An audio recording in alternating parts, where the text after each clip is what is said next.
what's up mga show is back. For today's video mga sulit ka show ay samahan nyo kami para kumain dito sa isa sa pinakasikat at kilalang vendor dito sa Main Avenue. Ang kwek-kwekan ni Kuya na talaga namang dinudumog dito na mga dumadaan na tao. At nakasanayan na namin ito mga show ni Boss Daniel na sa aming pag-uwi ay hihinto talaga kami dito para kumain. Tara na at huwag patagalin pa, samahan nyo na kami. Welcome to my vlog. Hello, what's up? Uwi na kami, no? Tripping talaga namin pag umuwi kami galing sa trabaho mga show.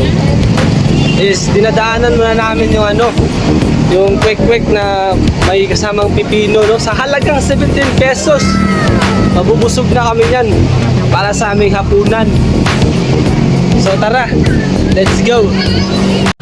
So yun na nga, andito na tayo sa kwek-kwekan ni Kuya, no? Dito lang yan sa Main Ave, no? Papuntang Gateway, Cubao. So tara, kain muna tayo. At kasama ko nga pala si Boss Daniel, no? Ramos, ang aking kaibigan, ang kasamahan ko sa trabaho na nakasanayan na talaga namin na sa tuwing kami umuwi at naglalakad ay kumakain muna kami dito sa kwek-kwekan ni Kuya. At sa halagang 17 pesos lang ay mabubusog ka na talaga sa kwek-kwek na may kasamang pipino. Alangan bang hindi ka mabubusog mga sulit ya show? Ang teknik ng namin mga sulit ya show, walang iba kundi ang pipino. Kukuha kami ng pipino sa halagang 30 pesos at ang itlog naman ay binayaran na namin ng 17 pesos, so lugi pa yung may-ari, no?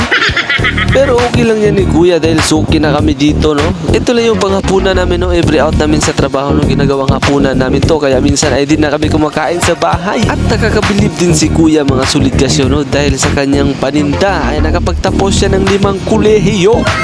Talagang di basta-basta ang ganitong negosyo, no? Dahil tinanong namin si Kuya kung magkano nga ba ang kinikita niya sa isang gabi. At nasyak kami sa kanyang sagot, 500,000 mga sulit kasi.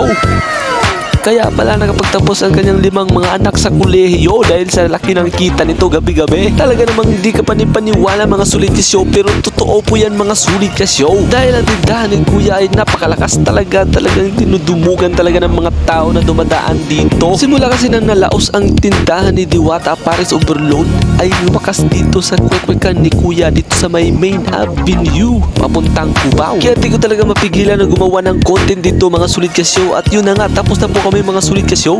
So yun na nga mga sulit ka show, no? Kakatapos na namin kumain ng isang kwek-kwek, no? Sa halagang 17 pesos lang. Sana all. Na kami dun habang kami naglalakad papunta sa Marikina sa pauwian namin sa aming bayan.